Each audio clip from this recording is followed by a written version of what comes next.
못 하시는 게 질문을 어려워하세요. 그러면은 그냥 좋은 질문하는 방법 알려줘. 개방형 질문을 하셔도 돼요.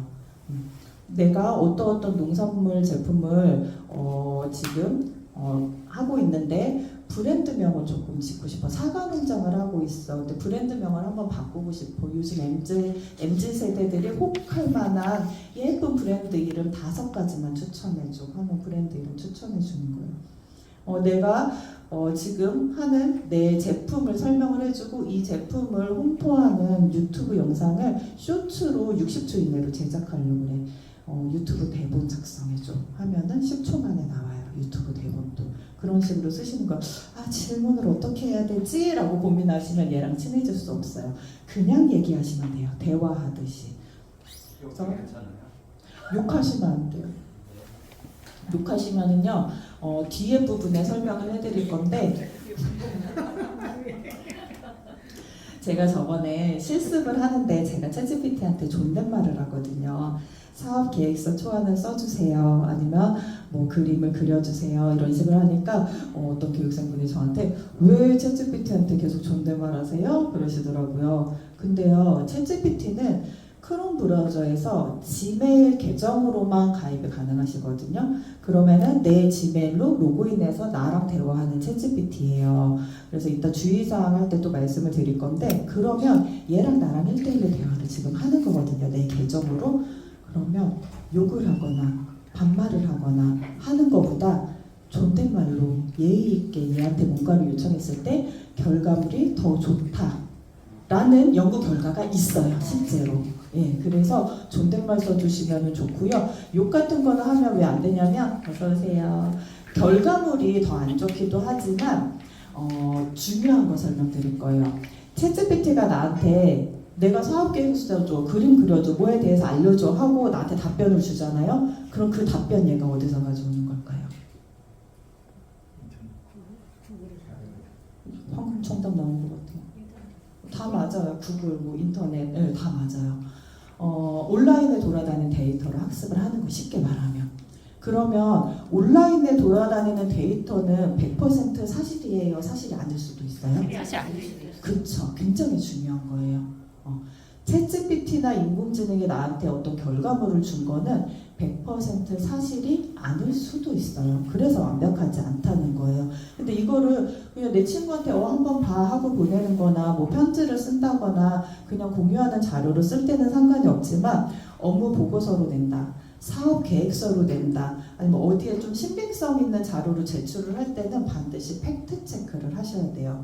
그래서 챗GPT 그리고 사용하기 쉬운 플랫폼으로 알려드릴 거예요. 이따 핸드폰으로 할 수 있는 한국에서 만든 인공지능 챗봇인 리튼이나 아니면 카카오로 할 수 있는 이런 것도 알려드릴 거거든요. 그래서 똑같이 결과물을 요청하실 때 한 군데에만 하지 마시고 한 2군데 아니면 여유 있게 3군데 정도 똑같은 결과물을 한번 넣어보세요. 저는 강사니까 강의 계획서를 많이 써달라고 해요. 예를 들면 내가 오늘 평택시 농업기술센터에 농업인 CEO들 대상으로 4시간의 교육을 진행할 건데, 큰 주제는 챗GPT 인공지능 활용이고 세부적인 주제는 이거를 유튜브나 블로그 영상 제작할 때 활용하실 수 있게, 본인 농산물 홍보에 활용하실 수 있게 알려드리려고 해. 4시간의 강의 계획서 초안을 작성해줘 라고 요청을 하면 4시간의 강의 계획서가 한 10초면 나와요. 그러면 거기서 두 번째 시간에는 좀 이게 마음에 안 들어, 중간에 쉬는 시간 10분씩 넣고 뭐 해가지고 조금 바꿔줘 하면은 요청한 부분 바꿔가지고 또 결과물을 주는 거예요. 근데 이거 챗GPT 하나한테만 하지 않고 다른 사이트도 들어가. 그러니까 이 지금 말씀드리는 게 뭐 구글은 뭐고 제목에는 뭐고 코팔러스 뭐야라고 하실 수 있는데, 쉽게 말하면 인공지능 챗봇이라고 생각을 하시면 돼요. 챗GPT가 대장이고요. 나머지들 여러 가지 인공지능 챗봇들이 있어요. 그래서 얘를 하나 쓰시면서 한 2가지 정도를 더 쓰시게 알려드릴 거예요. 그러면은 똑같은 이런 제가 했던 질문을 저는 3군데에다가 넣어요. 그러면은 강의 계획서를 잘 써주는 애가 있고, 편지를 잘 써주는 애가 있고, 아니면 어떤 자료 조사를 잘 해주는 애가 있고, 그림을 잘 그려주는 애가 있고, 인공지능 챗봇 플랫폼마다의 특징이 조금 달라요. 그래서 본인의 입맛에 맞게 쓰시면 되니까 한 3가지 정도 오늘 같이 해볼게요. 그래서 용 얘기가 나와가지고 얘기가 길어졌는데, 욕을 하면은요 잘못된 정보를 얘한테 주거나 올바르지 않은 언어를 알려주잖아요. 그러면은 데이터가 오염되는 거예요. 우리한테 본인이 가지고 있는 데이터를 조합을 해서 결과물을 주잖아요. 근데 여기에 잘못된 정보를 주면은 얘는 데이터가 그게 좋은 건지 나쁜 건지 몰라요. 주는 대로 입력을 해가지고 본인이 이제 다 데이터를 가지고 있는 거예요. 그래서 나쁜 데이터를 학습시키면은 나중에는 우리 전부 다 피해자가 되는 거예요. 우리 전부 다 좋지 않은 결과물을 받을 수밖에 없어서 이 부분은 조금 주의를 해주셔야 되는 부분입니다. 같이 죽자. 같이 죽으면 안 돼요. 어떻게? 제일 중요한 거 3가지만 알려드리고 저희 실습 조금 하고서는 쉴게요. 한 50분 하고 한 10분 정도씩 쉴게요. 가장 중요한 거 3개예요. 잃어버리시면 안 되는 거. 첫 번째, 개인 정보를 넣지 않는다. 아까 말씀드렸듯이 지금 요거 적는데 제가 개인정보 얘기하셔가지고 깜짝 놀라서 저를 쳐다보시는 것 같아. 프롬프트 얘기하시는데, 개인정보는요 내 지메일 계정으로 가입이 됐기 때문에 내가 무심코 넣은 개인정보를 취합을 할 수가 있어요. 얘가 그렇기 때문에 너무 신상 정보는 넣지 않으시는 게 좋아요. 나도 모르게 무심코 내 개인정보 넣을 수가 있거든요. 아까 조금 눈치 빠르신 선생님은 캐치하셨을 거예요. 김동연 경기도지사가 챗GPT 활용할 때 뭐라고 하셨어요? 처음에? 경기도지사. 누가 경기도지사라고 했어요? 내가. 아니거든요. 너는 경기도지사야라고 하셨어요. 너는 챗GPT한테 시킨 거야. 자, 너는 지금부터 경기도지사야. 네가 경기도지사라고 생각하고 연설문을 써라고 시킨 거예요. 그러니까 개인정보를 나도 모르게 넣을 것 같아. 그러면 페르소나를 부여한다고 어려운 말로 그렇게 얘기하는데, 쉽게 말하면 얘한테 역할을 쭉 던져주시는 거예요. 너는 챗GPT와 인공지능을 교육하는 강사야. 지금부터 네가 4시간에 누구를 대상으로 몇 시간의 교육을 어디서 한다고 생각하고 강의 계획서 초안을 작성해 라고 시키는 거예요. 너는 지금부터 대한민국 최고의 보도 기자야.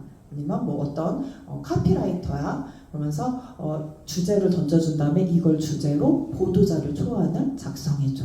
이런 식으로 너는 대한민국 최고의 동화 작가야. 7살 소녀와 강아지의 우정을 주제로 한 책의 제목과 목차를 구성을 해줘. 뭐 이런 식으로 해가지고 챗GPT나 인공지능한테 역할을 툭 하고 던져주시는 것도 하나의 방법이에요. 그래서 개인정보를 넣지 않는다.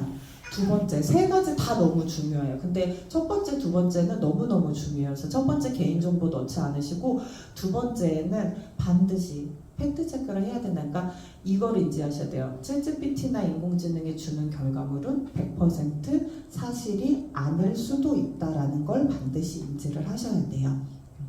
그래서 100% 사실이 아닐 수도 있다. 그래서 얘가 주는 결과물은 그래서 한 번씩 다른 사이트에도 넣어보세요. 그러니까 거짓말이면은 사람이 거짓말을 할 땐 알아요. 말을 더듬기도 하고 눈빛이 흔들리고 막 이러거든요. 사람이 거짓말을 할 때는. 근데 챗GPT가 거짓말을 할 때는 너무 멀쩡하게 잘해요. 없는 책, 없는 논문도 만들어내고 없는 기사, 없는 작가도 만들어내요. 그래서 내가 다 가서 찾아봤는데 없어서 야 없잖아 이러면은 죄송합니다. 제가 잘못 알았네요. 또 사과도 잘해요. 그래서 깜빡 속으실 수도 있어요. 어려운 말로는 할루시네이션이라고 해요. 그래서 그게 환각, 오류 이런 뜻이거든요. 그래서 주의하셔야 돼요. 얘가 주는 결과물을 100% 맹신하시면 안 돼요. 나중에 사업하시다가 혹시 이거를 뭐 예로 사업 계획서나 어디에 보고하는 이제 보고서 같은 거 만드실 때는 특히 거기에는 잘못된 정보가 들어가면 안 되잖아요. 그래서 그럴 때에는 챗GPT가 주는 걸로 초안을 완성하시고, 여기에 조금 중요한 거, 요거는 거짓말이면 안 돼 하는 부분은 이제 다른 인공지능 챗봇한테 또 한번 검색을 하게 시키시는 거예요. 번거로우시겠지만 한번 해보시다 보면은 요령이 생기실 거예요. 그래서 반드시 얘는 100% 맹신하면 안 된다라는 거. 그리고 3번째는 저희 이제 제가 크게 오늘 4시간이라서 1, 2, 3, 4교시로 나눴는데 1교시만 이렇게 좀 설명을 해드리고 2, 3, 4교시는 계속 이제 스마트폰 가지고 실습하거나 아니면 제가 실습 보여드리거나 할 거예요.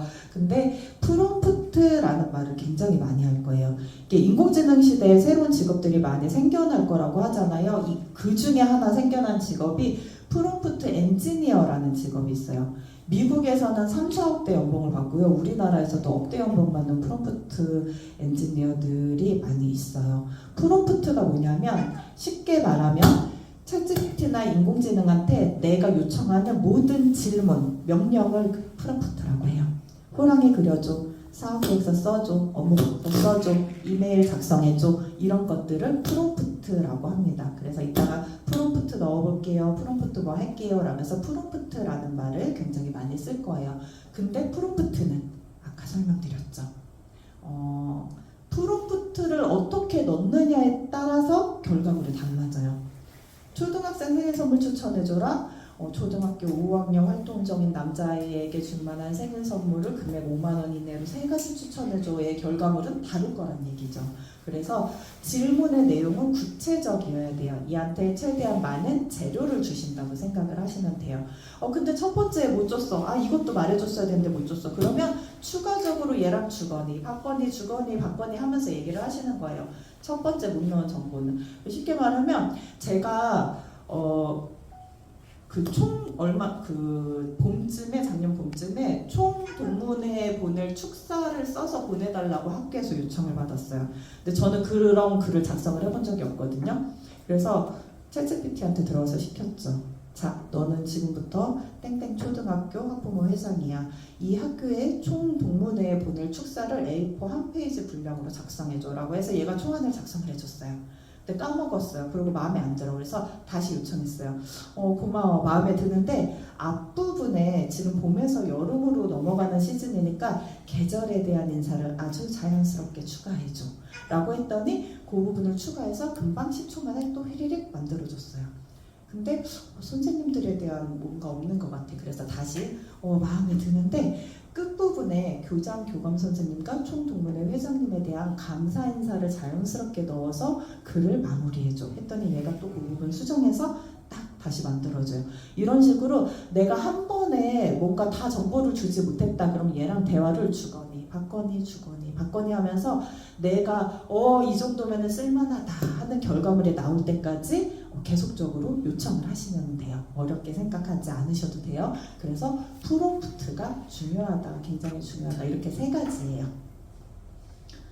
여기는 오면서 다 설명을 해드렸던 거고 멀티턴이 그걸 구체적으로 질문해야 되고 명확하고 간단한 언어를 사용을 해야 되고 챗GPT 같은 경우에는 미국에서 만들었기 때문에 한국 정서에 특화된 단어는 못 알아들을 때가 사실 간혹가다 있어요. 그럴 때 또 사용하시라고 카카오에서 만든 에스컵이랑 한국에서 만든 리튼이라는 플랫폼 할 거예요. 챗GPT 3.5 기준으로 보면은 리튼이 챗GPT보다는 한국어를 6,500배 더 많이 학습을 했어요. 그래서 예를 들면 뭐 한국의 전통 뭐 농수식품이라던가 우리나라 전통 문화에 관한 거라던가 한국에 특화된 거는 리튼이나 아수겁의 답변이 더 나을 때도 있고 그렇지 않을 때는 또 챗GPT가 나을 때도 있고 그래서 한 3가지 정도 플랫폼을 두루두루 사용해 보시면 나는 이게 맞네 하는 게 있으실 거예요. 챗GPT가 100% 정답은 아니에요. 이거를 꼭 알려드리고 싶은데 이따 저는 PC로 보여드리고 우리 선생님들은 스마트폰으로 하실 거예요. 그래서 결과물을 낼 때요. 얘랑 주거니 받거니 주거니 받거니 해가지고 하나의 결과물을 완성을 하셨어요. 근데 그거를 끝팻말을 예를 들면 어쩌고 저쩌고 뭐 누구를 대상으로 뭐 4시간의 챗GPT 교육을 샬라샬라 해서 강의 계획서를 만들어줘 해가지고 만들어줬거든요. 근데 강의 계획서를 써주세요. 강의 계획서를 요약해주세요. 강의 계획서를 정리해주세요. 생성해주세요. 만들어주세요. 브레인스토밍해주세요. 앞에 내용은 똑같은데 뒤에 문장을 어떻게 마무리하느냐에 따라서 내용 자체가 조금씩 바뀔 때도 있고요. 아니면 전체적인 이런 포맷이 바뀔 때가 있어요. 그래서 이거를 갸우뚱하시죠? 이따가 한번 예시로 무슨 말인지 이따 들어가서 보여드릴게요. 그래서 사진 찍으셔도 되고 자료 요청하시면은 보내드릴게요. 요거랑 요거는 이제 조금 심화 과정에서 다루는 건데 오늘 교육 시간을 넉넉하게 주셔가지고 한번 보여드리려고 해요. 그래서 그렇게 해서 결과물이 만들어졌다 그러면은 한눈에 좀 보고 싶다 하시면 표로 만들어줘 하면 표로 만들어주고요. 아니면 어떤 컴퓨터 언어로 바꿔가지고 누구한테 보내야 된다 그러면 CSV 형식, HTML 형식, 마크다운 형식으로 바꿔줘 하면은 똑같은 내용인데 이 맥락이 똑같은 상태에서 결과물의 형태만 바뀌어지는 거예요. 그래서 이것도 있다. 우리 하나 결과물 받아낸 다음에 어떻게 바뀌는 건가, 저게 무슨 말인가 설명을 한번 보면서 실습 시간에 해드릴게요. 챗GPT가 다양한 분야에서 활용한다는 거 자료에 넣어드려서 이것도 나중에 보시면 될 것 같아요. 개인정보 넣지 않는다. 작년에 한 4월, 5월쯤이었을 거예요. 삼성전자에서 내부 주요 부서에서 챗GPT 쓰다가 이제 지금은 못 쓰게 돼 있어요. 근데 이게 챗GPT는 선생님들이 지금 이제 막 챗GPT 사용하시잖아요. 그러면 이 나랑 챗GPT랑 대화하는 것들이 얘 데이터 학습에 다 사용이 돼요.